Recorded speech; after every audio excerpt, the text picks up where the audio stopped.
क्या हमने कभी ये सोचा है कि अगर किसी इंसान के सीने से उसका धड़कता हुआ दिल बाहर निकाल दिया जाए और उसे एक टेबल पर रख दिया जाए तो क्या होगा? फिल्मों में तो शायद वो तुरंत धड़कना बंद कर देगा, है ना? बिल्कुल। लेकिन अगर मैं कहूँ कि असलियत में अगर उस दिल को सही मात्रा में ऑक्सीजन और न्यूट्रिएंट्स मिलते रहें तो वो शरीर के बाहर भी आराम से धड़कता रहेगा। ओह वाह, सच में? हाँ, उसे किसी भी दिमाग से किसी निर्देश की जरूरत नहीं है। वो अपनी बिजली खुद बनाता है। और आज के हमारे इस डीप डाइव का विषय यही है। सही कहा। आज हम अपने सोर्सेज और इस नई विजुअल रिसर्च के आधार पर मानव रक्त संचार प्रणाली यानी ह्यूमन सर्कुलेटरी सिस्टम की गहराइयों में उतरेंगे। सर, हमारा मकसद यहाँ सिर्फ बायोलॉजी के फैक्ट्स रटना नहीं है। हम ये समझना चाहते हैं कि हमारे शरीर का ये ट्रांसपोर्ट सिस्टम मतलब ये इतना बेहतरीन इंजीनियरिंग का नमूना कैसे है। ये कोई साधारण प्लम्बिंग का काम थोड़ी है। बिल्कुल नहीं। ये एक बेहद जटिल, हाई स्पीड और प्रेशराइज्ड लॉजिस्टिक्स नेटवर्क है जो शरीर के हर एक सेल को जिंदा रखता है। हम सिर्फ ये नहीं जानेंगे कि क्या हो रहा है, बल्कि हम ये समझेंगे कि ये क्यों हो रहा है। तो इस डीप डाइव की शुरुआत हम अपनी सोर्सेज में दिए गए एक बहुत ही शानदार विजुअल स्टैक से करेंगे। मेरे पास कुछ बेहद डिटेल्ड स्लाइड्स हैं जिनमें 3D ग्राफिक्स और एग्जाम के लिए जरूरी MCQ अलर्ट्स शामिल हैं। हाँ, तो चलो अब हम अपनी पहली स्लाइड पर आते हैं। इस स्लाइड पर जो 3D विजुअल है, देखो, एक मोटी सी मेडिकल बुक के ऊपर खून की एक बड़ी सी चमकदार बूंद रखी है। तो आइए इसको अनपैक करते हैं। खून सिर्फ एक लाल पानी नहीं है जो चोट लगने पर बहने लगता है। हाँ, बायोलॉजी की भाषा में ये एक लिक्विड कनेक्टिव टिश्यू है, यानी एक ऐसा टिश्यू जो पूरे शरीर को आपस में जोड़ता है। एक औसत स्वस्थ इंसान में करीब 5 से 6 लीटर खून होता है। राइट। मैं इसको एक नदी की तरह सोचती हूँ। अगर हम इस नदी को देखें तो इसका जो लिक्विड हिस्सा है उसे हम प्लाज्मा कहते हैं।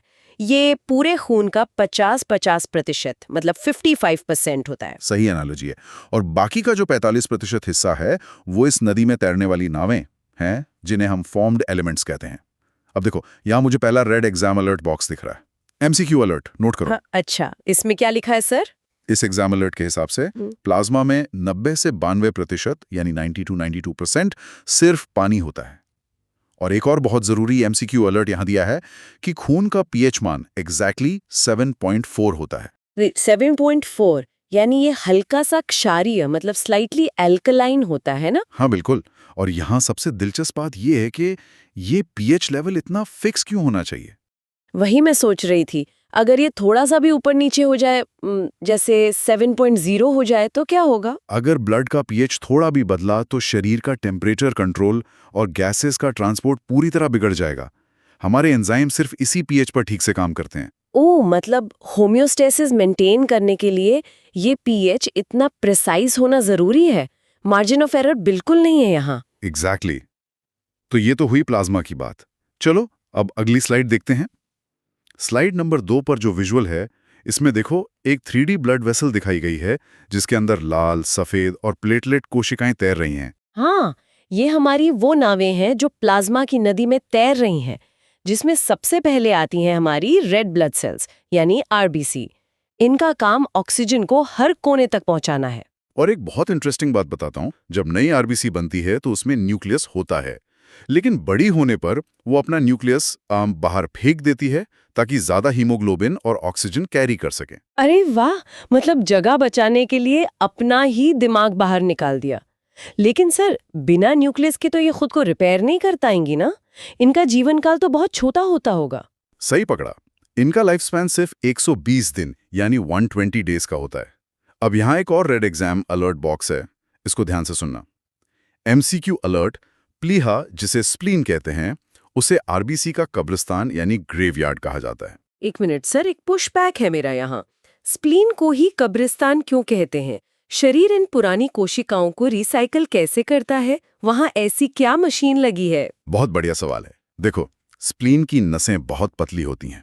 जो नई RBC होती हैं वो लचीली होती हैं और आसानी से निकल जाती हैं। लेकिन 120 दिन बाद पुरानी RBC सख्त हो जाती हैं और इन पतली रास्तों में फंसकर टूट जाती हैं। ओह, मतलब कंप्लीटली मैकेनिकल डिस्ट्रक्शन होता है। प्रेशर से टूट जाती हैं। हाँ, उसके बाद इनके अंदर से आयरन निकलकर वापस बोन मैरो में भेज दिया जाता है नई सेल्स बनाने के लिए।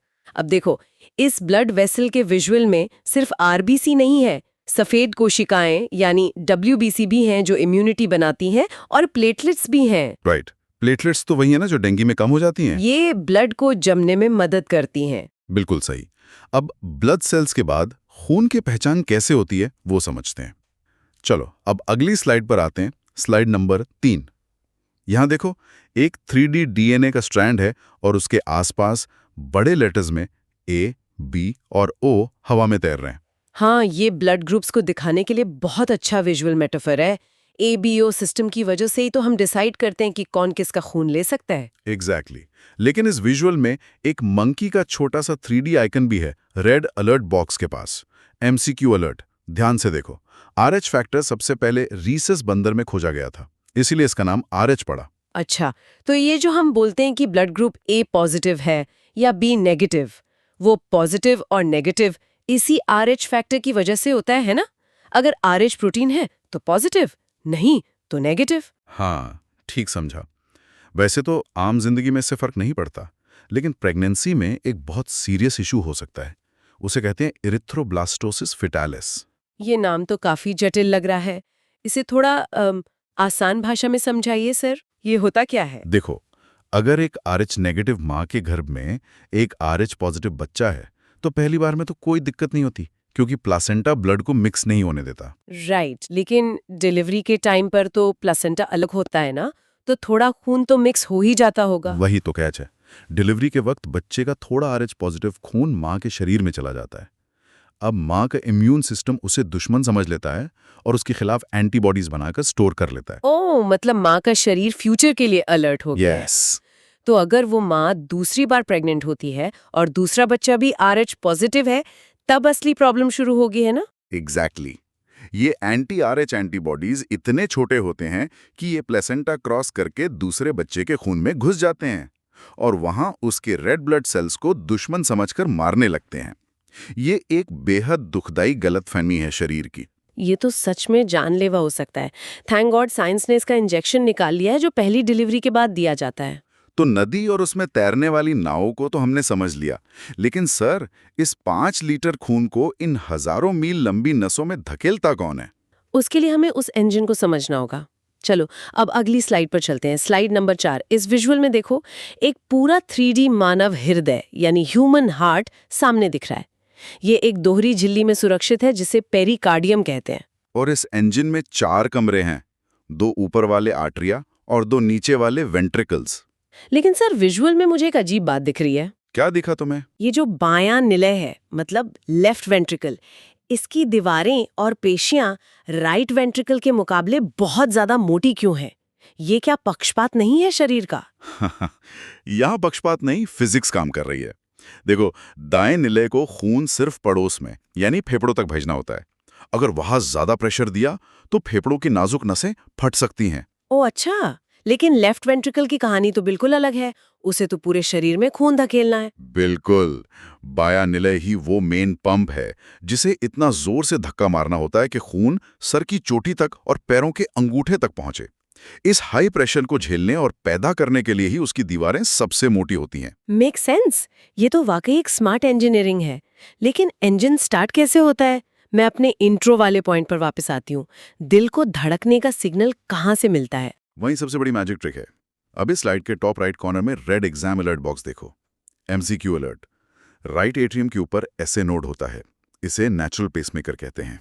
वेट, SA नोड यानी साइनो एट्रियल नोड, ये सच में नेचुरल पेसमेकर है? हाँ, और मजे की बात यह है कि ये ऑटो एक्साइटेबल है।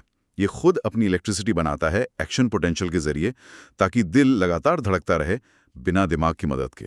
सही में, तभी हम कहते हैं कि अगर दिल को बाहर निकालने और ऑक्सीजन दें तो वो धड़कता रहेगा। ये सच में माइंड ब्लोइंग है। अब इंजन चालू तो हो गया, पर ये काम कैसे करता है? चलो अब अगली स्लाइड की तरफ बढ़ते हैं। स्लाइड नंबर 5 देखो, यहाँ एक हार्ट बीट का टाइम लैप्स विजुअल है। साथ में एक ECG ग्राफ पेपर भी है जिसमें दिल की आवाजें लिखी हैं। इसमें एग्जाम अलर्ट बॉक्स भी है, मैं पढ़ती हूँ। MCQ अलर्ट, एक कार्डियक साइकिल सिर्फ 0.8 सेकंड्स में पूरी हो जाती है। वाह! और सर इस विजुअल में लबडब भी लिखा है। बचपन से हम ये लबडब सुनते आ रहे हैं। मैं हमेशा सोचती थी कि ये दिल की मांसपेशियों के सिकुड़ने की आवाज है। लोग यही सोचते हैं, लेकिन यहाँ फ्लूइड डायनामिक्स काम करती है। आवाज मांसपेशियों से नहीं, दरवाजों से आती है। दरवाजों से? मतलब एक हाई प्रेशर पाइपलाइन में अचानक दरवाजा बंद होने जैसा, जैसे झटके से कोई वॉल्व बंद होता है। एग्जैक्टली। जब वेंट्रिकल्स खून को बाहर फेंकने के लिए सिकुड़ते हैं, तो खून वापस एट्रिया में न चला जाए, इसलिए ट्राइकस्पिड और बाइकस्पिड वाल्व्स झटके से बंद होते हैं।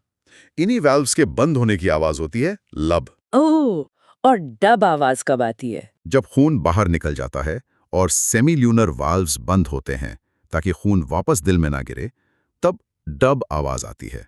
तो ये दरवाजों का संगीत है दरअसल। इनक्रेडिबल। और सर इस साइकिल के विजुअल में जो ईसीजी ग्राफ पेपर है, चलो उसे समझते हैं। अगली स्लाइड पर उसकी ज्यादा डिटेल लग रही है। हाँ, चलो अब अगली स्लाइड पर चलते हैं। स्लाइड नंबर 6 का विजुअल देखो। इसमें एक तरफ तो ईसीजी की लाइनों का ब्रेकडाउन है और दूसरी तरफ एक 3D जाला यानी फाइब्रिन निट दिखाया गया है, जिसमें लाल कोशिकाएं फंसी हुई हैं। एक मिनट, ये जाले वाला विजुअल किस चीज का है? ये ब्लड क्लॉटिंग का विजुअल मेटाफॉर है। यहाँ 2 एमसीक्यू अलर्ट्स एक ही स्लाइड पर हैं। पहले हम क्लॉटिंग वाले बॉक्स को देखते हैं। रेड बॉक्स पढ़ो। अच्छा, MCQ alert. Blood clotting process में विटामिन के और कैल्शियम मदद करते हैं, जो फाइब्रिनोजन को फाइब्रिन के जाले में बदलते हैं। सही पढ़ा। देखो, जब भी कोई नस कटती है और हाई प्रेशर पाइप लीक होती है, तो शरीर वहां तुरंत एक जाला बुन देता है। फाइब्रिन के इस ठोस जाले में कोशिकाएं फंस जाती हैं और लीक सील हो जाता है। वाओ, मतलब एक सेल्फ हीलिंग प्लम्बिंग सिस्टम। ये विटामिन के एक कैटलिस्ट की तरह काम करता होगा। अच्छा, और दूसरा एग्जाम अलर्ट बॉक्स क्या कह रहा है ईसीजी के बारे में? वो ईसीजी ग्राफ के बारे में है। एमसीक्यू अलर्ट, ईसीजी में जो सबसे ऊंची क्यूआरएस वेव होती है, वो वेंट्रिकुलर सिस्टोल को दिखाती है। QRS वेव मतलब वो जो मॉनिटर पर सबसे लंबी वाली स्पाइक हम देखते हैं। हाँ, वही। क्योंकि वेंट्रिकल्स दिल का सबसे बड़ा हिस्सा होते हैं। जब वो पूरी ताकत से सिकुड़ते हैं, तो सबसे बड़ी इलेक्ट्रिकल स्पाइक ग्राफ पर आती है। ये इंजन का मेन पावर स्ट्रोक है। Make sense. इंजन का सबसे बड़ा हिस्सा सबसे बड़ी वेव बनाएगा। इतनी अमेजिंग इंजीनियरिंग होने के बाद भी सर, ये मशीन फेल तो होती ही होगी ना? हाँ, अफसोस। और जब ये फेल होती है तो कॉलेज सीरियस होती है। चलो अब अगली स्लाइड पर आते हैं। स्लाइड नंबर 7 का विजुअल देखो। इसमें नॉर्मल गोल आरबीसी के बदले हंसिए या सिकल के आकार की कोशिकाएं दिखाई गई हैं। ये सिकल सेल एनीमिया को दिखा रहा है ना? यहाँ एक अलर्ट बॉक्स भी है, MCQ alert. Sickle cell anaemia एक आनुवांशिक मतलब जेनेटिक बीमारी है। बिल्कुल। इन कोशिकाओं की वजह से नसों में ट्रैफिक जैम लग जाता है, क्योंकि आसानी से बह नहीं पाती और आपस में उलझ जाती हैं। एक और एनीमिया होता है जिसे पर्नीशियस एनीमिया कहते हैं। एमसीक्यू में अक्सर पूछते हैं। ये विटामिन B12 की कमी से होता है। ओह, विटामिन B12। और सर, एक दूसरा ट्रैफिक जैम तब भी का लगता है जब नसों में कोलेस्ट्रॉल जमा हो जाता है। मैंने उस बीमारी का नाम पढ़ा था एथेरोस्क्लेरोसिस, राइट? सही जवाब।